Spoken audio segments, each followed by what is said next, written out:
Sudahkah Anda berhenti mempunyai ekspektasi sebuah strategi agar Anda tidak sakit hati? Perkenalkan, nama saya Rahmat Barus MBA, saya seorang Certified Facilitator Attraction, Master Practice in Neurolinguistic Programming, serta fasilitator di Book Club Berkembang Bersama. Ketika ada yang bertanya kepada saya bagaimana menghadapi orang-orang yang tidak tahu berterima kasih, sudah sering dibantu tapi tidak pernah membantu saya, apakah saya harus menjauhi mereka? Seperti yang kita sudah bersama, berkembang bersama, tidak lagi memberikan sistem pragmatis, langkah-langkah yang pragmatis kalau tidak didahului oleh kesadaran terlebih dahulu. Karena dari beberapa klien yang saya fasilitasi dan ketika bertanya, langkahnya seperti apa Pak? Ketika saya sudah jabarkan langkahnya, problem itu masih terulang. Nah, oleh karena itu kami tidak lagi, saya dan tim, ketika ada sebuah sesi tanya jawab dan atau apapun itu, ataupun ketika membuat kelas seperti retreat di Jogja kemarin, yang kami lakukan adalah memberikan kesadaran terlebih dahulu, sehingga apapun action yang Anda lakukan, itu Anda akan temukan sendiri versi Anda yang mudah dan menyenangkan. Karena kadang pragmatic action versi saya, seperti meditasi, journaling, dan sebagainya, itu terlalu kompleks, sehingga menyebabkan orang tersebut akan kembali lagi mengalami problem yang sama. Tapi ketika sudah didasari sebuah kesadaran, oh ternyata ketika ada orang yang aku tolong, dan kemudian dia tidak pernah menolong saya, kesadarannya adalah, itu tadi, kita masih mempunyai ekspektasi terhadap orang lain. Kalau kita sudah menolong, dia akan menolong kita. Yang perlu kita sadari, apabila Anda melihat YouTube ini, artinya secara vibrasi kita sama. Kita akan selalu menolong orang lain. Namun, pesan dari saya, saya minta Anda untuk berhati-hati adalah, berhenti berharap orang lain akan melakukan hal yang sama kepada kita. Karena itu adalah haknya mereka. Dan cinta menurut saya adalah mengizinkan orang lain melakukan apa yang dia bisa. Karena kalau kita masih berharap orang lain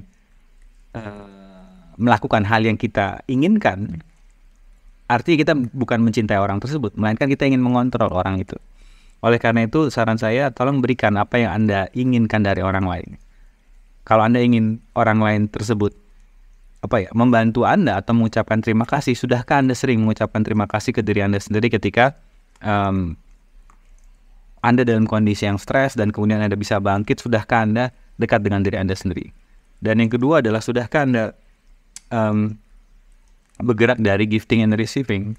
Ketika Anda membantu orang lain, Anda sudah bersenang-senang, bukan saat orang tersebut membalas bantuan Anda. Seperti ada orang yang pinjam 200.000, kalau dulu Anda memberikan 200.000-nya dan kecewa ketika orang tersebut tidak mengembalikan, berarti bantuan tersebut masih bersifat transaksional, give and take. Saran saya, gunakan gifting and receiving. Saat ada yang pinjam 200.000, Anda tanya ke dalam diri Anda, di angka berapa sih yang aku senang banget dalam memberikannya? Oh, kok yang muncul 50.000? Ya udah, kasihkan 50.000 tersebut. Yang mana ketika Anda memberikan 50.000 tersebut, Anda sudah fun. Dan kalau dia mengembalikan 50.000-nya, Anda gratitude. Kalau nggak kembali pun nggak apa-apa, karena Anda sudah bersenang-senang dalam proses itu. Nah, yang perlu kita sadari juga dari sisi energi, kita tidak mendapatkan apa yang kita inginkan, kita mendapatkan apa yang kita pancarkan.